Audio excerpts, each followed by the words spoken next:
exagerada. ¿Y no te has dado cuenta que ya no baja a tomar desayuno a la misma hora?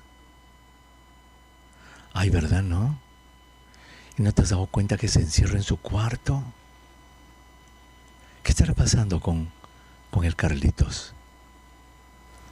Solo tiene 10 años. ¿Tú crees que pueda tener algún problema en su salud mental? Ay, pero ¿cómo va a ser salud mental un niño de 10 años? El otro día que estaba hablando con él lo noté un poco diferente. Siempre veo fútbol con él y le encanta y grita los goles. Pero ¿sabes qué? Esta vez no quiso gritar el gol. Y cuando le dije, ¿por qué no quieres gritar el gol? Me dijo, no sé. ¿Qué está pasando con el niño? ¿Será que la pandemia lo está afectando? Bienvenidos a esta nueva edición de su Espacio Vital a través de RPP Noticias, La Voz del Perú. Soy el doctor Elmer Huerta, encantado de que me permitan que los y las acompañen esta tarde del martes 20 de abril del año 2021, el segundo año de la pandemia. Salud mental en los niños. Si hay algún trastorno en la salud mental que ha traído esta pandemia, no solamente es en la de los adultos que hemos examinado muchísimas veces aquí en los programas de RPP Noticias. También los niños, señora, están sufriendo. Están siendo hospitalizados con depresión, con ansiedad. ¿Cómo reconocerlo? ¿Por qué se produce? ¿Cuáles son los mecanismos? ¿Se puede tratar? ¿Existe curación? ¿Cuándo acudir al doctor? ¿Qué cosas observar? Esas son algunas de las preguntas que el doctor Humberto Castillo, quien es médico psiquiatra, director del Centro de Investigación y Desarrollo en Salud Mental de la Universidad Peruana Cayetano Heredia, nos va a ayudar hoy día a responder. Y esperamos, señora, que al final de este programa, después de esta hora de programa, en el que usted va a tener participación directa, usted va a conversar con nosotros, usted le va a poder hacer preguntas al doctor Castillo, esperamos que al final de esta hora usted pueda identificar y saber de que los niños también pueden sufrir depresión y ansiedad por esta pandemia. Doctor Castillo, qué gusto de saludarlo. Muy buenas tardes. Muy buenas tardes, doctor Huerta, y bueno, estamos acá listos para poder conversar con las personas y ayudar con algunas reflexiones sobre este tema de salud mental en niños y adolescentes. Gracias, doctor Castillo, muchísimas gracias, como le digo a todos los invitados, por venir y compartir sus conocimientos con todos los oyentes de RPP. Antes de la pandemia, ya con usted habíamos hablado alguna vez de que los niños obviamente tienen problemas en su salud mental, como cualquier ser humano, son un poquito más difíciles de descubrir, pero en su experiencia y por lo que se está investigando, doctor, ¿la pandemia está causando un daño mayor en la salud mental de los niños?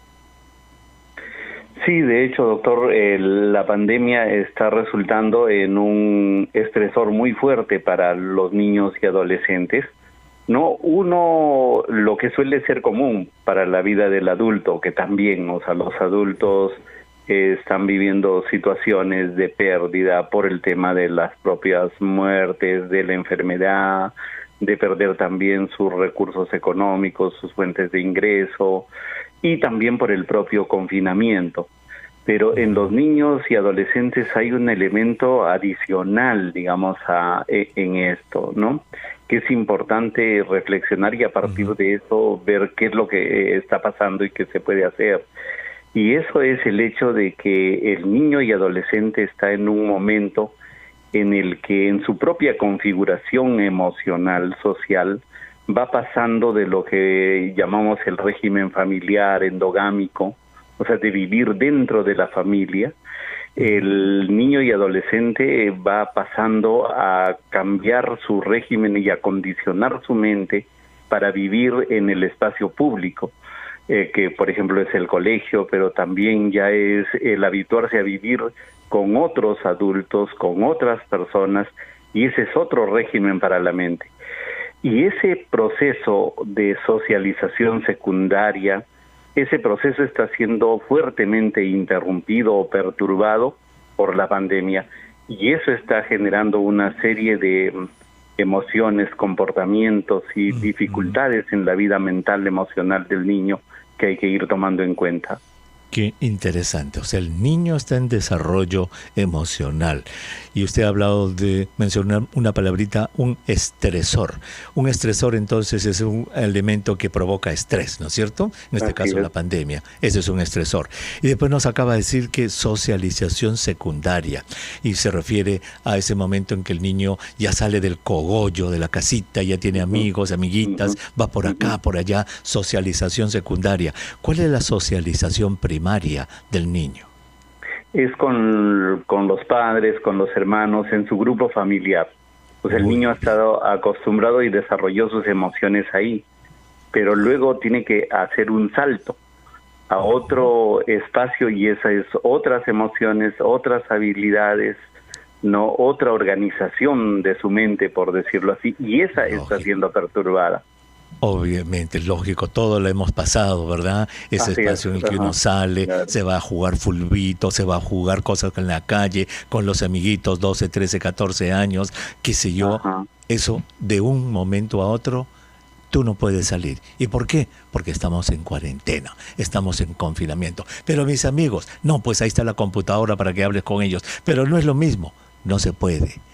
Entonces, eso es un estresor enorme que provoca una tensión en el niño porque le está impidiendo esa socialización secundaria. Doctor, cuando regresemos, quisiéramos que por favor le digan a nuestros oyentes cómo empieza a manifestarse ese problema en los niños, qué síntomas se van presentando y cómo es que los padres de familia podemos empezar a reconocerlos. Regresamos.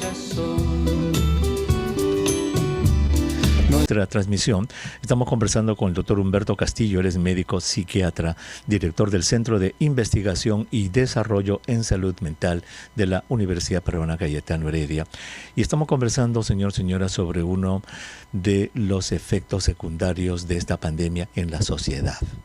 Aparte de enfermedad, aparte de muerte, en la parte física, en los pulmones, en el cerebro, en los riñones de las personas, la pandemia está dejando una serie de problemas muy serios en la salud mental de los seres humanos. En esta vez nos estamos ocupando de la depresión, de la ansiedad, de los problemas de salud mental en los niños. El doctor nos ha dicho algo sumamente interesante en la primera parte, que esta pandemia está agarrando a los chiquitos, a los niñitos, en una etapa muy especial de su desarrollo.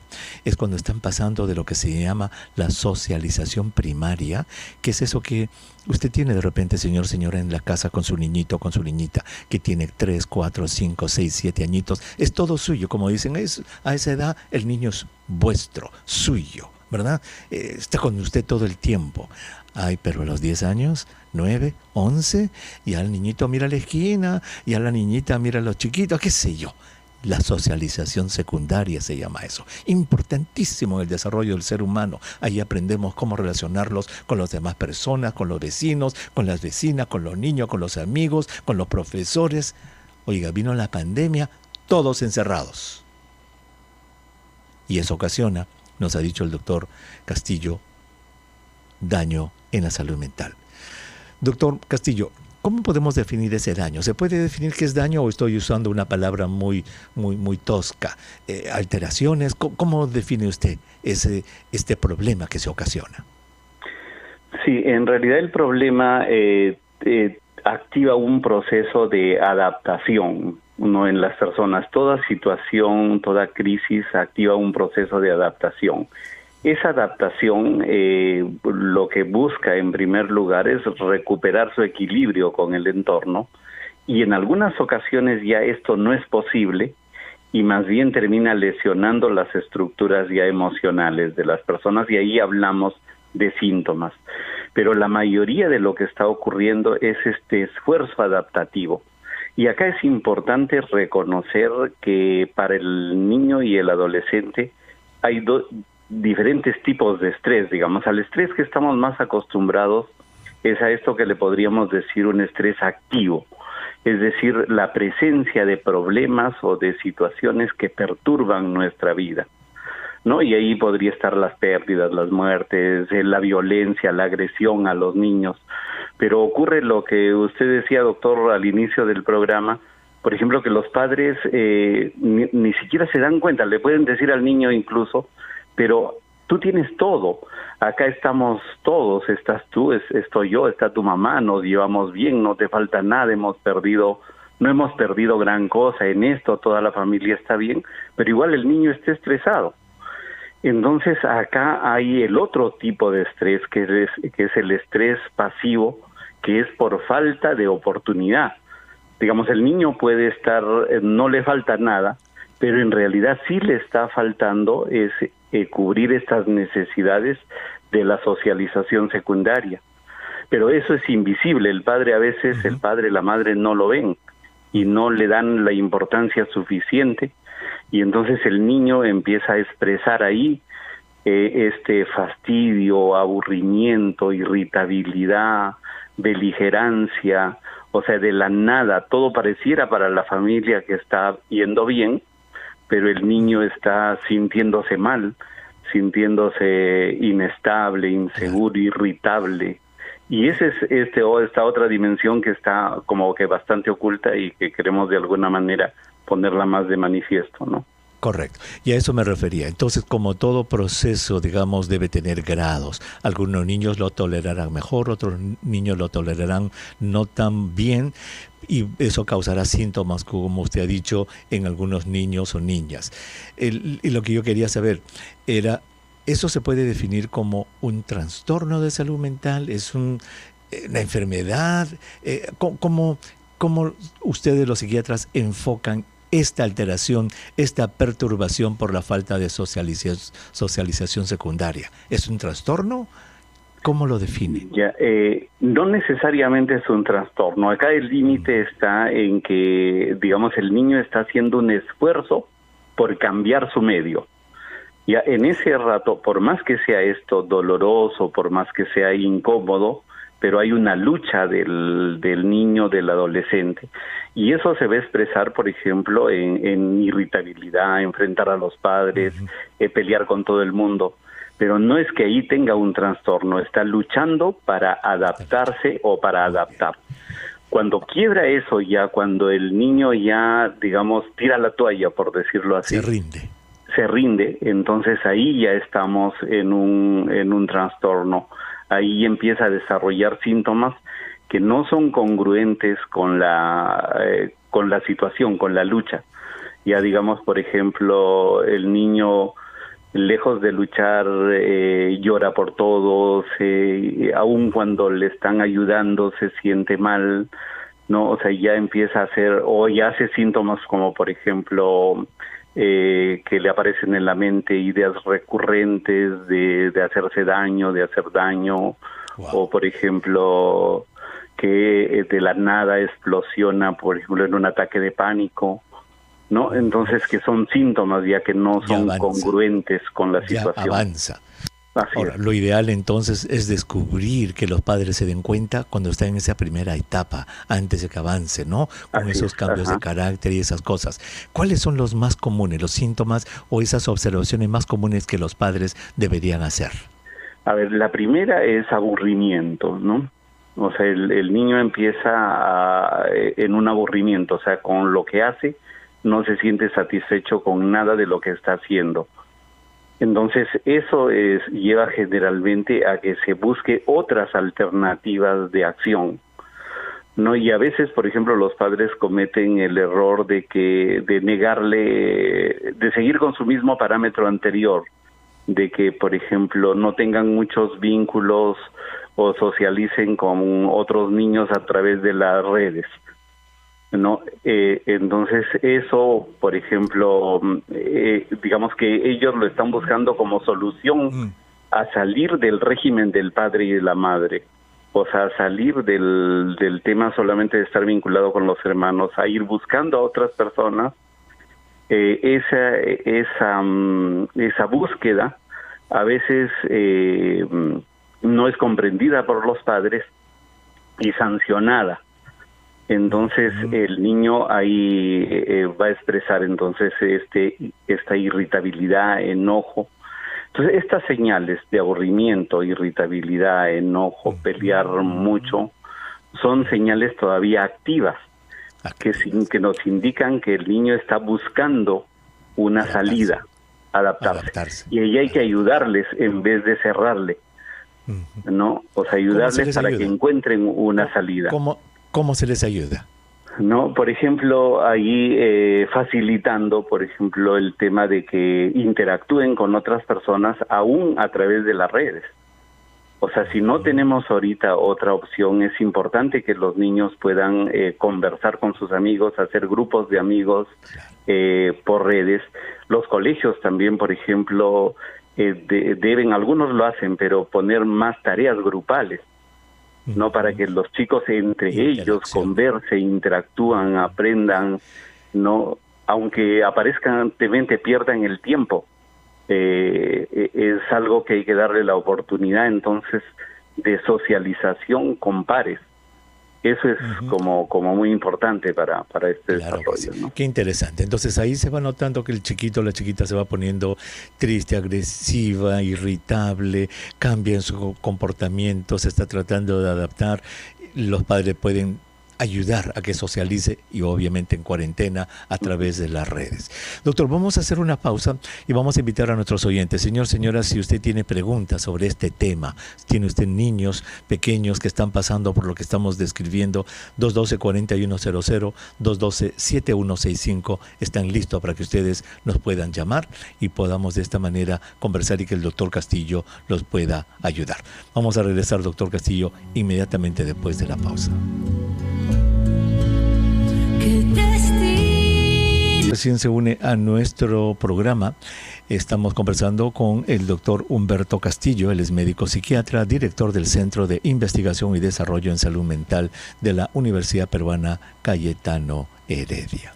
Y quiero escuchar, doctor Castillo, quiero invitarlo por favor a escuchar este informe que hemos preparado sobre ansiedad y depresión en pandemia, para que por favor nos comente y nos dé sus impresiones sobre lo que está sucediendo. Y también obviamente estamos invitando a nuestros oyentes a que ya empiecen a llamar a hacer sus consultas al 212-4100, 212-7165. De acuerdo con la Organización Mundial de la Salud, la atención de salud, la demanda de la atención de salud mental durante la pandemia ha aumentado enormemente, debido, como nos dijo el doctor Castillo, al duelo, al aislamiento, al desempleo, al miedo por la crisis sanitaria. ¿Y cómo se ha afectado la salud mental? Escuchemos este informe.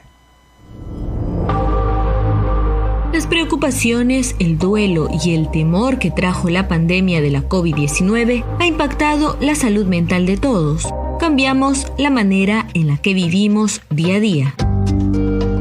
El miedo por contagiarnos del nuevo coronavirus y la preocupación por el futuro luego de la enfermedad aumentaron los diagnósticos de estrés, ansiedad y depresión. Tras ser diagnosticados de ansiedad o depresión, los familiares o allegados de los pacientes pueden apoyarlos, sobre todo mostrándose disponibles. José Pablo Boulart, médico psiquiatra. No minimizando sus síntomas, reforzarles la importancia de seguirlo y ayudándolos haciendo juntos las distintas técnicas de relajación para disminuir el estrés. Es momento de llamar a un especialista cuando los síntomas descritos empiezan a interferir en la vida del paciente. Respecto a los pacientes con comorbilidades, como los que son diagnosticados con enfermedades oncológicas, la pandemia también ha tenido un impacto en su salud mental. La pandemia ha generado mayor vulnerabilidad en esta población, agravando la fragilidad emocional, social y física, al enfrentarse a un impacto emocional como es el diagnóstico. Licenciada Marianela Sánchez, psicooncóloga. El retraso de las pruebas, de los tratamientos, así como no olvidar también el empeoramiento de la situación económica de estos pacientes. También la preocupación ansiosa de no saber cómo se comporta este virus y de tener el miedo de contagio. Cambios en el apetito y el sueño son señales de alerta ante un caso de ansiedad y depresión. También la apatía, problemas para poder concentrarse, cambios de conducta, ¿no? Cambios de hábitos que ellos estaban acostumbrados a tener y que ahora los están perdiendo o están adquiriendo otros hábitos que no necesariamente los van a ayudar. Mari Castro, psicóloga. También existe la preocupación excesiva por situaciones que comúnmente podían manejar antes. Incluso también aparecen síntomas fisiológicos, por ejemplo, caída de cabello, sudoración palmar, taquicardias, dificultades para poder respirar. Los hábitos de vida saludable y un grupo de apoyo de contención pueden ayudar a nuestra salud mental.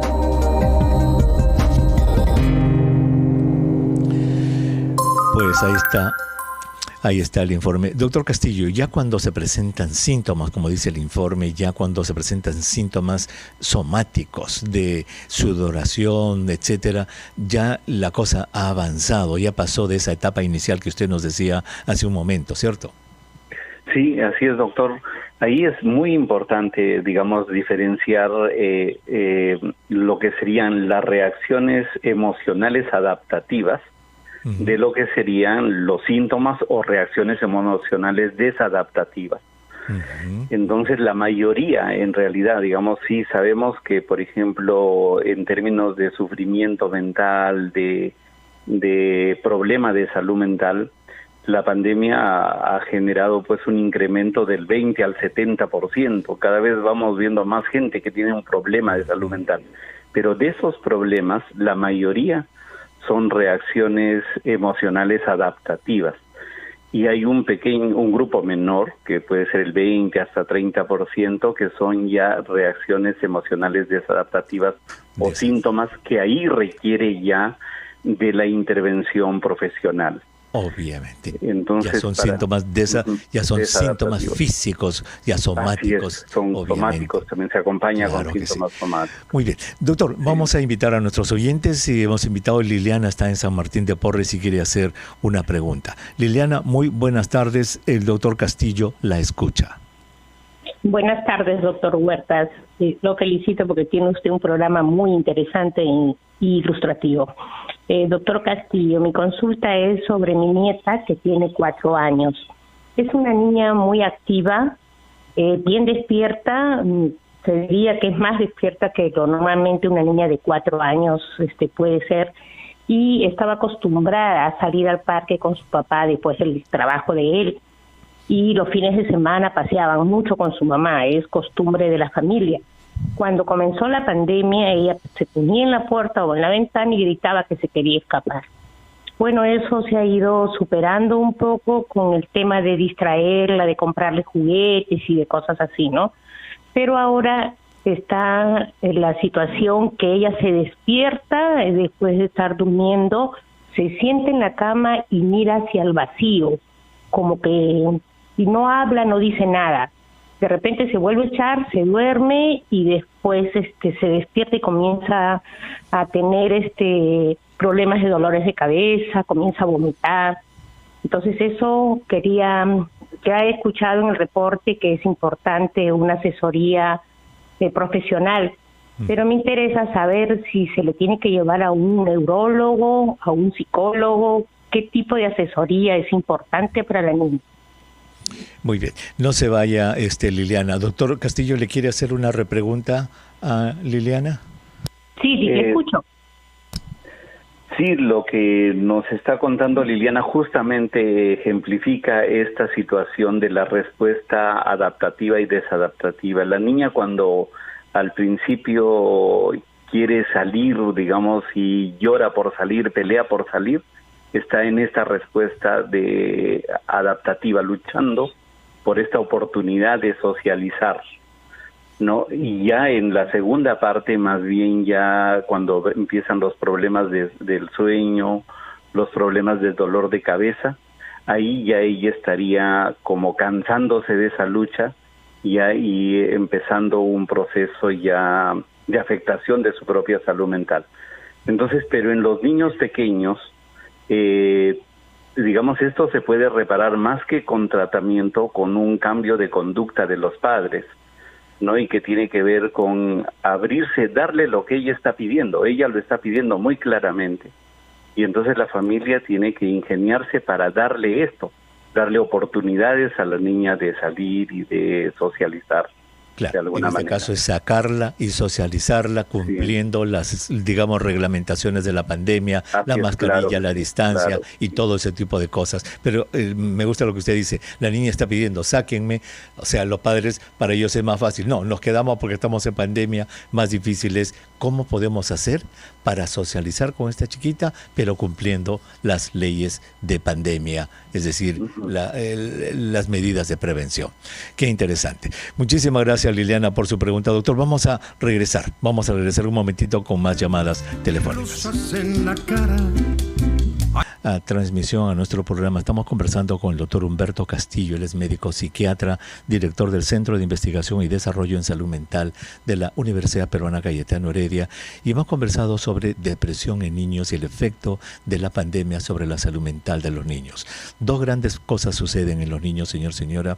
Una es de que esta pandemia lo que hace es alterar la segunda fase de lo que se llama la socialización. La socialización tiene dos fases, nos ha dicho el doctor. La primera en la casa, con los que lo rodean, papá, mamá, hermanitos, la familia. Pero la otra ya es cuando sacan el pie del plato. Ya en la calle, amiguitos, amiguitas, ya salen. Oiga, la pandemia cortó eso.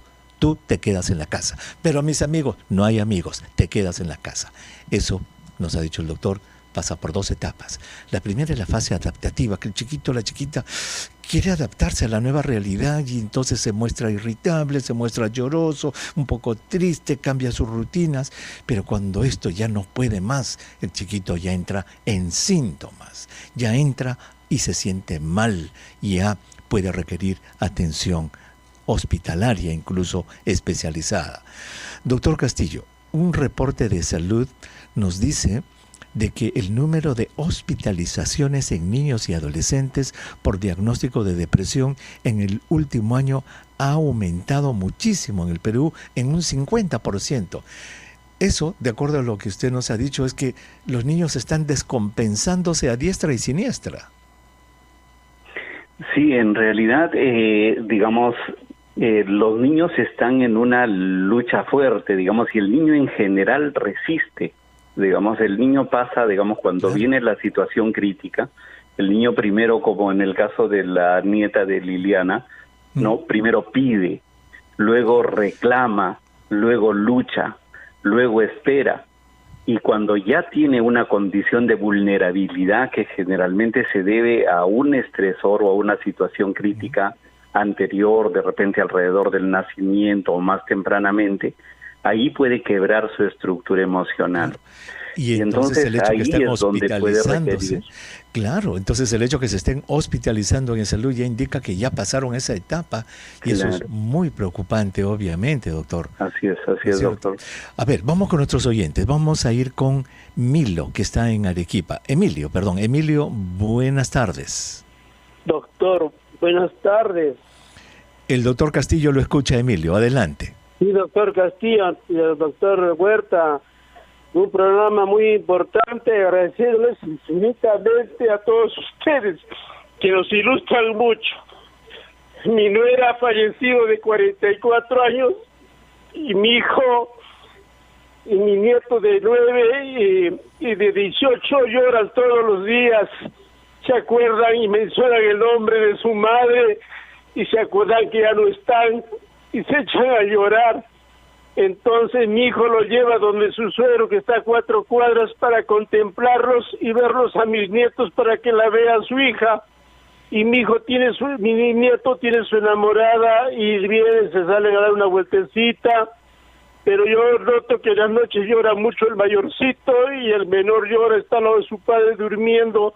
Yo les pido qué consejo nos pueden dar para orientar a mis hijos que están en Lima, porque voy a irme a Lima el 30, ya me han puesto la vacuna, estoy esperando los 14 días, como disponen ustedes, para poder viajar, porque son muy pegados a nosotros, siempre hemos vivido juntos, y ahora me voy a ir a vivir a Lima. ¿Qué me aconsejan, por favor, claro que doctores? sí. Don Emilito, lo siento mucho por lo que está pasando, don Emilio. Puedo sentir su dolor, lo siento mucho. ¿Qué edad tienen sus nietos, nos dijo? El mayorcito tiene 18 años y el último tiene 9 años. Y con mi esposa los extrañan mucho, por eso nos vamos a Lima a vivir con ellos. Bien. Perfecto. Muchas gracias, don Emilio. Doctor Castillo, qué drama este. Esto es la pandemia lo que nos está dejando. ¿Cómo puede estos abuelos ayudar a sus hijos a criar a los nietos? Sí, realmente muy difícil la situación que nos está contando Emilio, porque digamos a eso no estamos habituados los seres humanos, a las muertes tan seguidas. Digamos, por ejemplo, él nos dice la muerte de la hija, la de la nuera, ¿no? Son varias muertes a las que hay que adaptarse en tiempos cortos. O sea, de hecho el ser humano sí en general tenemos una preparación neurológica y psicológica para la muerte. Es un proceso, nos tenemos que adaptar a ello, ¿no? Y es todo lo que llamamos el duelo. Pero estos duelos son como duelos más fuertes, no se recupera de uno y ya está en el otro. Entonces acá sí es una situación difícil. Ahí ya yendo un poquito a los aspectos más de fondo, es diferente, claro, para el niño de 9 y para el chico de 18, ¿no? O sea, para el chico de 9 todavía no ha terminado este proceso de socialización primaria, del cuidado primario, de recibir todavía el afecto, la protección, la orientación, la guía, la formación todavía de los padres. Esa tarea ha quedado como inconclusa.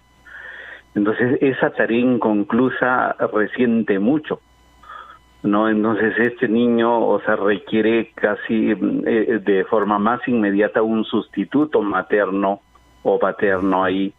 A veces puede ser el cónyuge sobreviviente, pero también, como lo está planteando a Emilio, y le nace a eso, los abuelos, y ellos poder asumir ese rol. O sea, es presencia, básicamente presencia y cariño para ambos, para el niñito y para el de 18 años, ya quizás un poco más de conversación, porque ya está mucho más grande. ¿No es cierto? Exactamente, doctor. Eso es. Doctor, quiero tomar esta llamada de Betty, que nos ha esperado mucho rato. Betty en La Victoria, disculpe la demora, por favor. Bien rapidito el doctor Castillo. Ay, doctor Huerta, con tal de que sea usted el ministro de Salud, yo lo espero todo el tiempo que usted quiera.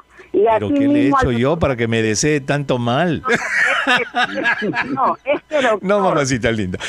El doctor Castillo le escucha. Tenemos que ir al corte, pero queremos darle la llamada. Sí, doctor, no importa, pero siempre usted será lo mejor que hay en el Perú. ¿No, mamá?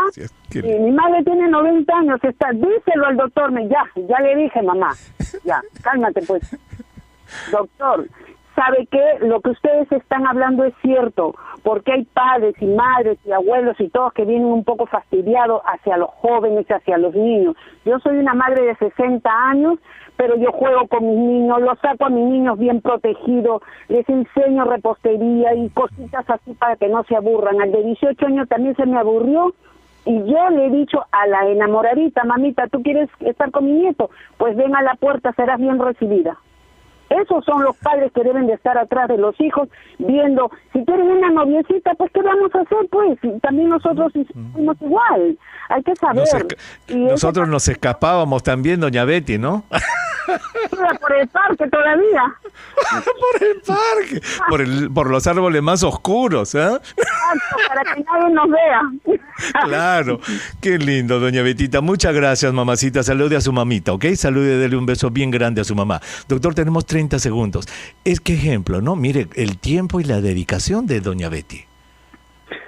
Sí, yo creo que Betty pone un poco los puntos sobre las IES, digamos, en el sentido de que tenemos que interpretar la necesidad del niño y adolescente, que no es nuestra necesidad. O sea, los adultos tenemos otras necesidades, otra forma de ver, de interpretar las cosas. Tenemos que ponernos en la necesidad de ellos y ayudarles a satisfacer esa necesidad. Muchas veces lo que lo vemos como malos comportamientos son simplemente formas de exigir, de pedir ante nuestra negativa, de seguir insistiendo y luchando por algo que para ellos es valioso, necesario. Si interpretamos esto, lo podemos ayudar mucho para que calmen sus ansiedades y sus preocupaciones. Observación, dedicación y adaptación. Eso es lo que debemos hacer los padres para observar, dedicarnos y adaptarnos a lo que nuestros hijitos quieren. Doctor Castillo, muchísimas gracias por haber estado con nosotros en el programa. A usted, doctor Huerta, muy amable. Muchas gracias.